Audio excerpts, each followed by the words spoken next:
الحمد لله على إحسانه والشكر له على توفيقه وامتنانه، وصلى الله وسلم على خاتم النبيين وإمام المرسلين سيدنا محمد بن عبد الله الأمين وعلى آله الطيبين وأصحابه الغر الميامين. ما اتصلت عين بنظر ووعت أذن بخبر وسلم تسليما كثيرا كثيرا. أما بعد، فأعوذ بالله من الشيطان الرجيم. بسم الله الرحمن الرحيم.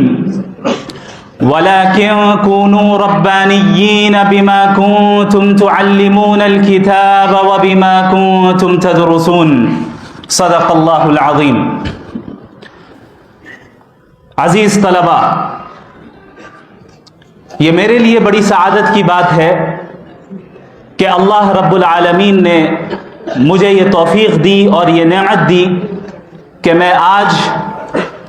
دارالعلوم ندوۃ العلماء کی مسجد میں اپنے اساتذہ کرام کی موجودگی میں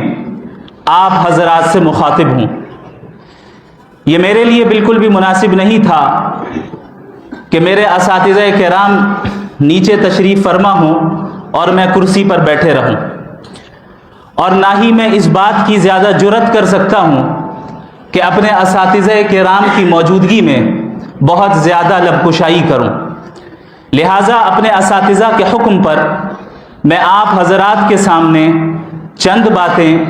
مختصر انداز میں عرض کرنا چاہوں گا. جو آیت کریمہ میں نے ابھی آپ کے سامنے پڑھی، یہ آیت ایک ایسی آیت ہے جس کے متعلق حضرت مولانا ابو الحسن علی الحسنی الندوی رحمۃ اللہ علیہ نے فرمایا کہ یہ آیت در حقیقت مستقل ایک معجزہ ہے. یہ ایک ایسی آیت ہے جس میں ہم سے اور آپ سے یہ مطالبہ کیا گیا کہ ہم ربانیین بنیں، اور حضرت نے اس طرف اشارہ فرمایا کہ آخر کیا وجہ ہے کہ لفظ ربانی کا ہی انتخاب اللہ نے فرمایا. یہ بھی کہا جا سکتا تھا کہ علماء کا لفظ استعمال کر لیا گیا ہوتا یا کوئی اور لفظ استعمال کر لیا گیا ہوتا، لیکن اللہ نے ربانیین کا لفظ استعمال کیا. ربانی وہ شخص ہوتا ہے، ربانی وہ عالم ہوتا ہے، ربانی وہ فرد ہوتا ہے جس کے اندر جو خود تربیت یافتہ بھی ہو اور دوسروں کی تربیت کرنے کی صلاحیت بھی اس کے اندر پائی جاتی ہو. یہ وہ شخص ہوتا ہے جو دین کی تعلیم بھی حاصل کرتا ہے اور دینی تعلیم کی نشر و اشاعت کے لیے جد و جہد بھی کرتا ہے اور اپنا احتساب بھی کرتا رہتا ہے اور اپنی ایمانی قوت میں اضافہ کرتے رہنے کی کوشش کرتا رہتا ہے. لہذا قرآن کریم کی یہ آیت ہم سے اور آپ سے یہ مطالبہ کرتی ہے کہ ہم اگر کسی ادارے میں اور بالخصوص دارالعلوم ندوۃ العلماء جیسے ادارے میں طالب علم کی حیثیت سے موجود ہیں تو ہم یہاں اس بات کی بھرپور کوشش کریں کہ ہم اپنی شخصیت کس طرح بنا پائیں. جس طرح اللہ رب العالمین چاہتا ہے اس طرح ہم اپنی شخصیت کو کس طرح ڈھال پائیں، کس طرح ہم ایسے افراد بن جائیں جو خود کے لیے بھی سیدھے راستے کی طرف وہ چلنے والا ہو اور تمام انسانیت کو سیدھا راستہ دکھانے والا بھی ہو. چونکہ یہ دین اسلام ایک ایسا دین ہے جو انفرادی دین نہیں ہے بلکہ اجتماعی دین ہے. یہ امت کوئی ایسی امت نہیں ہے جسے صرف اپنے لیے بھیجا گیا ہو، بلکہ یہ امت وہ امت ہے جسے تمام انسانوں کی ہدایت کے لیے بھیجا گیا. اور یہی وجہ ہے کہ قرآن کریم میں اللہ رب العالمین نے فرمایا کہ کنتم خیر امت اخرجت للناس. یہ نہیں کہا کہ تمہیں صرف مسلمانوں کے لیے نکالا گیا، یہ نہیں کہا کہ تمہیں صرف تمہارے گھر والوں کے لیے بھیجا گیا یا تمہارے خاندان والوں کے لیے بھیجا گیا یا تمہاری اپنی ذات کے لیے بھیجا گیا. نہیں، تم تمام انسانوں کے لیے بھیجے گئے ہو. اس ذمہ داری کو سمجھنا ہے اور اس کی اہمیت ہمیں جاننا ہے اور اس کی قدر ہمیں کرنا ہے. کیوں؟ کیونکہ پوری دنیا آپ کی محتاج ہے، پوری دنیا کو ایسے افراد کی ضرورت ہے جو اسے تاریکیوں سے نکالے اور ہدایت کی طرف لے آئے، اور یہ کام ظاہر ہے آپ حضرات کے کندھوں پر اس کی ذمہ داری ہے۔ اللہ رب العالمین کا فضل ہے کہ آپ حضرات اس ادارے میں پڑھتے ہیں، اور میں سمجھتا ہوں کہ میرے لیے میرے والدین کا جو سب سے اہم اور سب سے صحیح فیصلہ رہا اور سب سے صحیح ڈیسیژن رہا، وہ فیصلہ یہ تھا کہ انہوں نے میرا داخلہ دارالعلوم ندوۃ العلماء میں کروایا۔ دارالعلوم ندوۃ العلماء کسی عام مدرسے کی طرح ایک مدرسہ نہیں ہے، بلکہ یہ ایک فکر ہے، ایک مشن ہے، ایک مقصد ہے اور ایک منہج ہے جس کو اختیار کر کے ہم موجودہ زمانے میں حالات کے تقاضوں کا لحاظ رکھتے ہوئے پوری امت بلکہ پوری انسانیت کی صحیح رہنمائی کر سکتے ہیں۔ دارالعلوم ندوۃ العلماء ہی دراصل سبب ہے ان تمام ٹوٹی پھوٹی صلاحیتوں کا جو اس وقت میرے پاس جو مجھے اللہ نے عطا کی ہیں۔ دارالعلوم ندوۃ العلماء نے در حقیقت مجھے بولنے کا سلیقہ دیا، ندوۃ العلماء نے در حقیقت لباس پہننے کا سلیقہ دیا، ندوۃ العلماء نے مجھے لوگوں سے گفتگو کرنے کا سلیقہ دیا، ندوۃ العلماء نے مسلمانوں کے ساتھ تعامل کرنے کا سلیقہ دیا، ندوۃ العلماء نے غیر مسلموں کے ساتھ اچھے اخلاق سے پیش آنے کا سلیقہ دیا، ندوۃ العلماء نے اسلام کی حقانیت کو جدید انداز میں پیش کرنے کی صلاحیت اور جدید انداز میں پیش کرنے کا سلیقہ دیا۔ ندوۃ العلماء نے تفقہ فی الدین کی اہمیت سکھائی، ندوۃ العلماء نے اپنے بڑوں کی قدر کرنا سکھایا، ندوۃ العلماء نے اپنے والدین کی اطاعت کرنا سکھایا، ندوۃ العلماء نے قرآن کریم کو غور و فکر کے ساتھ پڑھنے اور سمجھنے کا سلیقہ عطا کیا، ندوۃ العلماء نے احادیث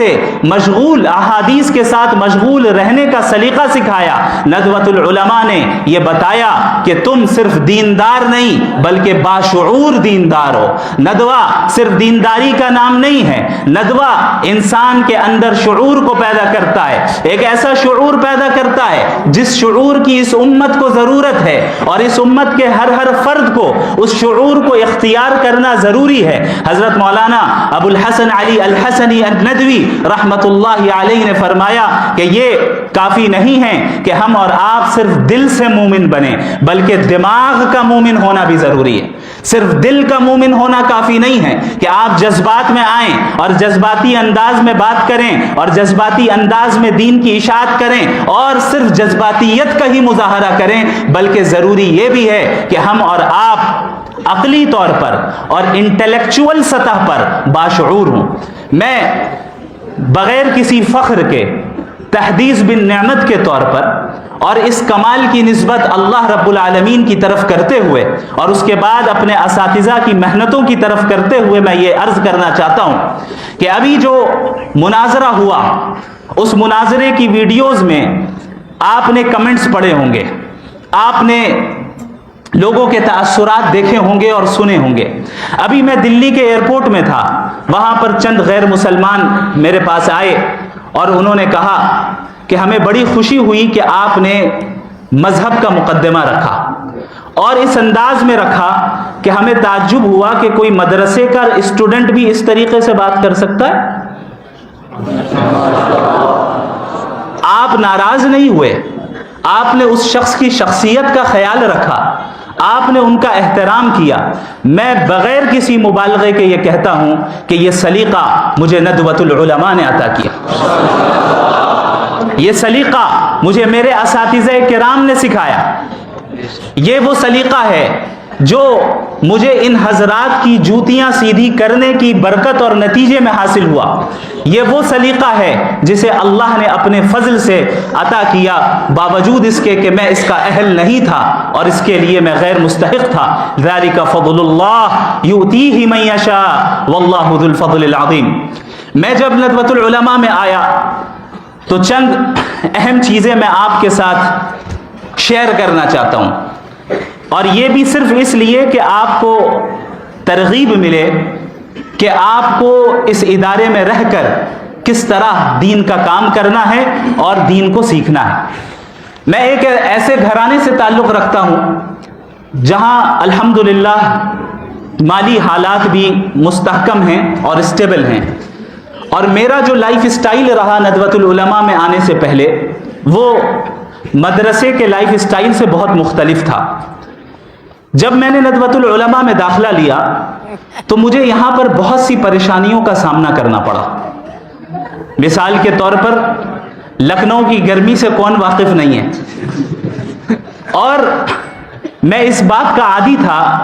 کہ دن کا اکثر حصہ میں ایئر کنڈیشن روم میں گزارتا تھا۔ یہاں صورتحال میرے لیے اتنی سخت ہو گئی تھی کہ بسا اوقات اس شدید گرمی میں، ابھی مجھے نہیں معلوم کہ اس کیمپس کے انفراسٹرکچر کا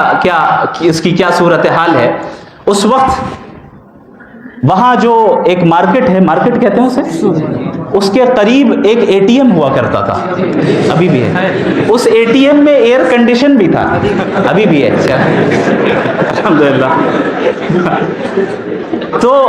جب مجھے شدید گرمی لگتی اور برداشت کے باہر یہ گرمی ہو جایا کرتی، میں 5 منٹ کے لیے اے ٹی ایم میں چلا جایا کرتا تھا کہ کم از کم کچھ سردی مل جائے، اور یہ میرے لیے اس کا تحمل بہت مشکل تھا۔ میں جب یہاں پر موجود تھا، یہاں کا کھانا مجھے سوٹ نہیں کرتا تھا، میں کینٹین سے خریدتا، کبھی باہر سے منگاتا، کوئی کھانا مجھے سوٹ نہیں کرتا۔ پھر ایسی صورتحال آئی کہ ہمارے ذاکر کینٹین میں اور ایک اور جو کینٹین ہے وہاں پر صرف بن اور آملیٹ کھاتا تھا میں،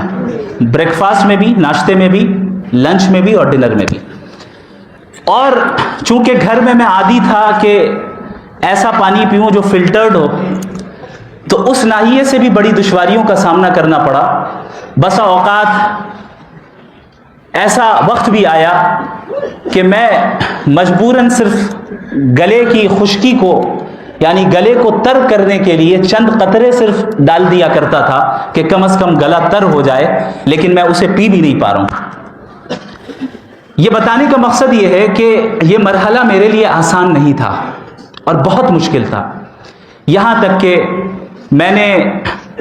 میں آپ کہہ سکتے ہیں کہ شیطانی وسوسوں میں مبتلا ہو کر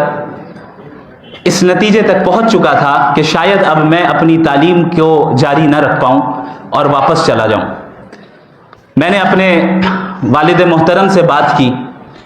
اور مجھے یاد ہے کہ اس وقت جب میں نے بتایا کہ میں نہیں رہ پا رہا ہوں، مجھ سے نہیں ہو پائے گا،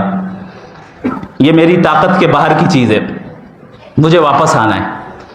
میرے والد صاحب حفظہ اللہ تعالی بہت زور سے رونے لگ گئے، بہت زور سے، اور میں گھبرا گیا ان کی آواز سن کر، اور انہوں نے یہ کہا کہ بیٹا اگر آج پیچھے ہٹ گئے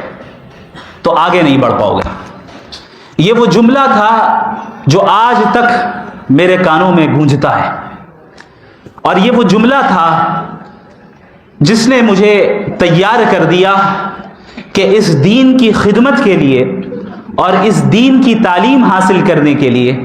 انشاءاللہ تعالی اب میں آخری حد تک جاؤں گا۔ اس کے بعد اللہ رب العالمین جزائے خیر دے میرے تمام اساتذہ کرام کو جو اس ادارے میں موجود ہیں، بعض اس دنیا سے رخصت ہو گئے، اللہ ان کی قبروں کو منور فرمائے، اور جو موجود ہیں اللہ ان کی عمر میں صحت اور ایمان کے ساتھ، عافیت کے ساتھ برکت عطا فرمائے۔ ان حضرات نے بالکل اس طرح معاملہ کیا جس طرح گھر میں والد معاملہ کرتا ہے، اتنی شفقت کے ساتھ پیش آتے تھے اور اتنی توجہ دیتے تھے کہ مجھے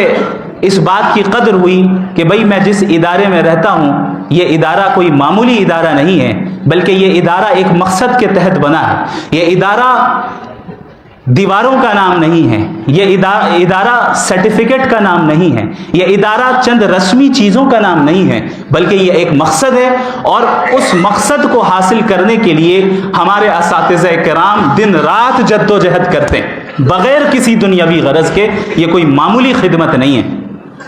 اس کا اندازہ صحیح معنی میں اس وقت ہوگا جب آپ لوگوں کو دنیا کا ایکسپوجر ملے گا، جب آپ اس ادارے سے فارغ ہو کر جائیں گے اور الگ الگ لوگوں سے ملاقات کریں گے، آپ یہ دیکھیں گے کہ ہر جگہ ہر میدان میں صرف اس بات کی کوشش ہے کہ ہم کمرشل انداز کیسے نافذ کریں، ہمیں کمرشل بننا ہے۔ کوئی ایک منٹ بغیر پیسے کے دینے کے لیے تیار نہیں ہے۔ ہمارے اساتذہ کرام جو اس ادارے میں دن رات محنت کرتے ہیں اور ایسی صلاحیتوں کے ساتھ ہیں جو صلاحیتیں عموماً ان کمرشل انڈسٹریز کے لوگوں کو حاصل نہیں ہیں، اس کے باوجود ہمیں وہ وقت دیتے ہیں، اس کے باوجود ہماری وہ فکر کرتے ہیں، ہماری رہنمائی کرتے ہیں۔ یاد رکھیں، اس سے بڑی نعمت اس وقت آپ لوگوں کو کوئی اور بڑی نعمت، اس سے بڑی نعمت آپ کو حاصل نہیں ہو سکتی۔ ضروری یہ ہے کہ ہم اس نعمت کی قدر کر لیں۔ اللہ رب العالمین کی یہ سنت ہے، اس کا یہ طریقہ ہے کہ جو شخص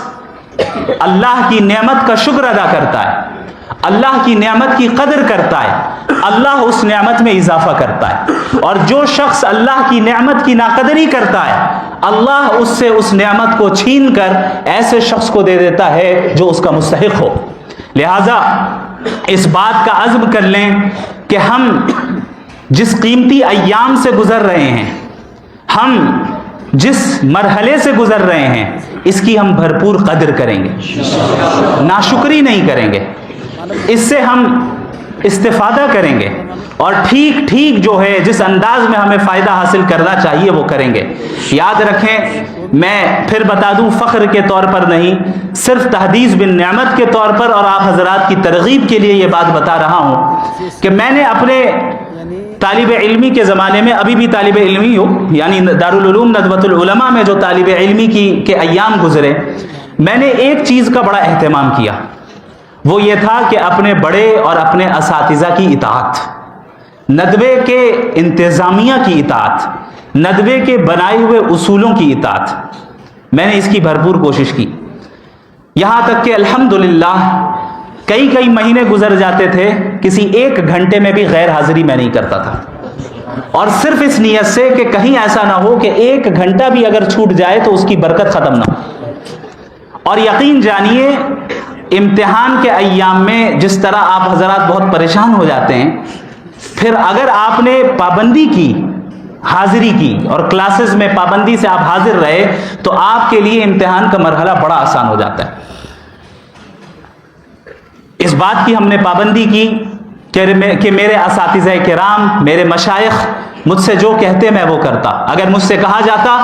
کہ آپ کو مغرب کے بعد دارالمطالعہ میں بیٹھنا ہے تو میں بیٹھتا تھا،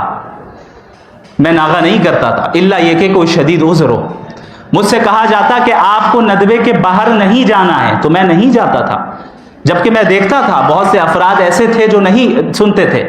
جو اساتذہ کی اطاعت نہیں کرتے تھے، وہ چلے جاتے تھے، یا اسے سمجھتے تھے کہ یہ ہم پر زیادتیاں ہو رہی ہیں، ہمیں قید کر دیا گیا ہے۔ لیکن آج مجھے اس کے پیچھے کی حکمتیں سمجھ میں آتی کہ ہمارے اساتذہ کرام کیوں ہمیں اس بات کا پابند بناتے تھے کہ آپ کو ندوے کے کیمپس کے باہر نہیں جانا ہے، آپ کو مغرب سے عشاء تک دارالمطالعہ میں بیٹھنا ہے تو بیٹھنا ہے، آپ کو نمازوں کی پابندی کرنی ہے تو کرنی ہے، کلاسز میں غیر حاضری نہیں کرنی ہے تو نہیں کرنی ہے۔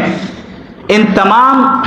چیزوں کو کرنے کے بعد میں سمجھتا ہوں کہ اللہ رب العالمین نے اسی کے نتیجے میں جو کچھ بھی آپ نے 20 دسمبر کو دیکھا وہ حاصل ہوا، اللہ رب العالمین کا فضل رہا۔ لہٰذا آپ تمام حضرات کو میں ایک مشورہ دیتا ہوں، چونکہ آپ میرے چھوٹے بھائی کی طرح ہیں، اور میں ان ایام سے گزرا ہوں جن ایام میں سے ابھی آپ گزر رہے ہیں۔ مجھے یاد ہے کہ ایک مرتبہ حضرت مولانا محمد الرابع الحسنی الندوی رحمت اللہ علیہ کا اسی مسجد میں خطاب چل رہا تھا، اور میں وہیں اسی جگہ پر کہیں بیٹھا تھا۔ حضرت نے بڑے پرجوش انداز میں یہ بات کہی تھی۔ حضرت کا جو مزاج تھا اور ان کی جو طبیعت تھی وہ بڑی نرم طبیعت تھی، لیکن اس وقت جس لہجے میں اور جس انداز میں اور جس پرجوش انداز میں وہ جملہ انہوں نے کہا تھا، ہم سب بالکل بہت زیادہ چوکنے ہو گئے، اور بالکل ہم ان کی طرف متوجہ ہو گئے کہ ضرور حضرت کچھ چاہتے ہیں ہم سے۔ حضرت نے یہ کہا تھا کہ آپ میں سے جو اس وقت بے مقصدیت میں مبتلا ہے وہ ابھی اسی مسجد سے اٹھ جائے اور اس ندوے سے نکل جائے۔ یہ حضرت کا مزاج نہیں تھا اس طرح کے جملے کہنے کا عام حالات میں، لیکن حضرت نے یہ جملہ کہا تھا۔ آپ اس سے اندازہ لگائیں کہ کس کڑھن کے ساتھ جو ہے یہ جملہ کہا ہوگا، کس درد کے ساتھ یہ جملہ کہا ہوگا، کس امید کے ساتھ یہ جملہ کہا ہوگا کہ آپ اگر اس ادارے میں ہیں اور ندوۃ العلماء آپ کی ہر اعتبار سے خدمت کر رہا ہے تو وہ آپ سے کچھ چاہتا ہے، اور وہ اپنے لیے نہیں چاہتا۔ ادارے کے اساتذہ اپنے ذاتی مفاد آپ سے کچھ نہیں چاہتے، وہ یہ چاہتے ہیں کہ آپ بن جائیں اور ایسی شخصیات بن جائیں جو پوری دنیا کی قیادت آپ کے ہاتھ میں ہو، جن کے ہاتھوں میں پوری دنیا کی قیادت ہو۔ تو لہٰذا سب سے پہلی چیز یہ ہے کہ بے مقصدیت کی وبا سے باہر نکل آئیں۔ یہ ایک وبا کی طرح یہ چیز پھیلتی کہ کوئی مقصد ہی نہیں ہے، بس گھر والوں نے بھیج دیا، آ گئے، پڑھ رہے ہیں، اب چاہے ہمارا کوئی مقصد ہو یا نہ ہو، بس گھر والوں نے بھیج دیا ہے، آ گئے، کچھ اور کرنے کو ہے نہیں، کچھ اور کر نہیں سکتے تو چلو مدرسے چلتے ہیں۔ یاد رکھیں ندوے کا یہ مقصد نہیں ہے، ندوے کا قیام اس لیے نہیں ہوا، لہٰذا ندوۃ العلماء کی فکر کو سمجھنا ضروری ہے۔ یہ ایک تہذیب ہے، یہ ایک ثقافت ہے جو آپ کو سلیقہ سکھاتی ہے۔ اس ثقافت کا لحاظ رکھنا ضروری ہے کہ کب ہمیں کیا بولنا ہے، کس انداز میں بولنا ہے، کتنا بولنا ہے، کس کو بولنا ہے، ان تمام چیزوں کو سمجھنا ہے۔ ہمارا چلنے کا انداز کیسا ہو، کھڑے رہنے کا انداز کیسا ہو، ٹوپی پہننے کا انداز اور سلیقہ کیا ہو، کپڑے پہننے کا انداز کیا ہو۔ ابھی ٹوپی کہنے کے بعد آپ حضرات ٹوپیاں سیدھی کر رہے ہیں، اس کا مطلب یہ ہے کہ آپ نے اس چیز کو سمجھا نہیں۔ یہ چیز ہمیں جاننا ہے اور یہ بہت بڑی خوبی ہے، یہ کوئی ہنسنے کی بات نہیں ہے، یہ ندوے کی خوبی ہے۔ میں نے اپنے اساتذہ کو دیکھا ہے کہ درس کے دوران ہمارے اساتذہ اس کی طرف توجہ دلاتے کہ باڈی لینگویج آپ کی کیسی ہونی چاہیے۔ باڈی لینگویج کو درست کرنے کے لیے باقاعدہ ہزاروں روپے دے کر لوگ کورسز کر رہے ہیں، آپ کو یہ معلوم ہونا چاہیے۔ دنیا میں یہ ہو رہا ہے، یونیورسٹیز میں ڈپارٹمنٹس ہیں ایسے جہاں آپ کی لینگویج کو امپروو کروایا جاتا ہے، جہاں آپ کے باڈی لینگویج کو صحیح کروایا جاتا ہے، پبلک اسپیکنگ سکھائی جاتی ہے۔ یہ ساری چیزیں فری میں آپ کو ندوہ دے رہا ہے، یہاں کے اساتذہ کرام بغیر کسی معاوضے کے آپ کو دے رہے ہیں۔ اس چیز کی قدر کر لیجئے، اس چیز کی قدر کر لیجئے، اس کا افسوس بعد میں ہوگا۔ دوسری چیز جو طالب علمی کے زمانے میں جس کا سامنا میں نے کیا اور میں نے محسوس کیا کہ یہ بہت مضر ہے، یہ میں آپ کو بتا دوں کہ یہاں اپنے کام سے کام رکھیں، زیادہ دوستی کے چکر میں نہ پڑیں۔ اور یہ میں بہت یقین کے ساتھ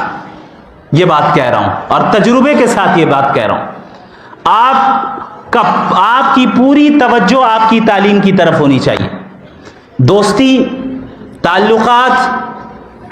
یہ ساری چیزیں ثانوی درجے کی چیز ہے، سیکنڈری درجے کی چیز ہے۔ اگر دوستی، تعلقات آپ کی تعلیم کو متاثر کر رہے ہیں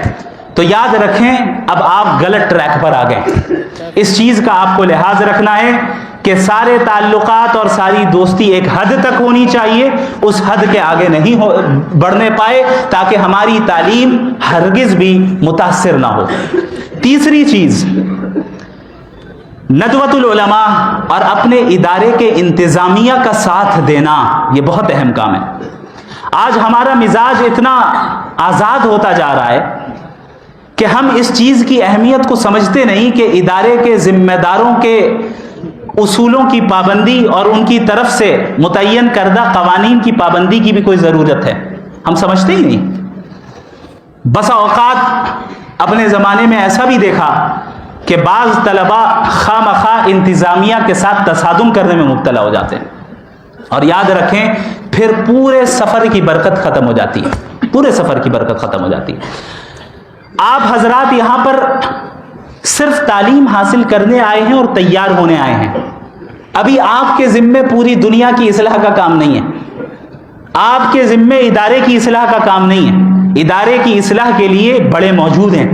اساتذہ موجود ہیں، اور جو قوانین وہ سیٹ کرتے ہیں وہ آپ کے فائدے کے لیے کرتے ہیں، اگرچہ وہ فائدہ آپ کو نہ سمجھ میں آئے۔ یہی مثال میں نے مناظرے میں دی تھی، یاد ہے؟ انہوں نے کہا کہ بھائی اس کے پیچھے کیا حکمت ہے؟ ہم نے بتایا کہ بھائی آپ مکمل حکمت والے نہیں ہیں، جو مکمل حکمت والی ذات ہے اس کی تمام حکمت آپ کو سمجھ میں آ جائے، یہ ممکن نہیں. یہی چیز اس دنیا میں بھی درجہ بدرجہ یہ چیز ہوتی ہے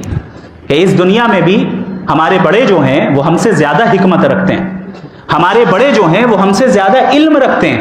ہمارے بڑے ہمارے اساتذہ ہم سے زیادہ تجربہ رکھتے ہیں. وہ جانتے ہیں کہ آپ کس مرحلے سے گزر رہے ہیں، وہ جانتے ہیں آپ کے لیے کون سی چیز مفید ہے اور کون سی چیز نہیں ہے. اگر ان کی طرف سے کوئی ایسا حکم آتا ہے جس کی حکمت آپ کو سمجھ میں نہ آئے تو اس کا مطلب یہ نہیں کہ اس کے پیچھے حکمت نہیں ہے، بلکہ حکمت موجود ہے. لہٰذا انتظامیہ کا ساتھ دیں، اپنے علماء کا ساتھ دیں، اور اس کی برکت میں قسم کھانے کے لیے تیار ہوں آپ اپنی زندگی میں دیکھیں گے، اس کی برکت دیکھیں گے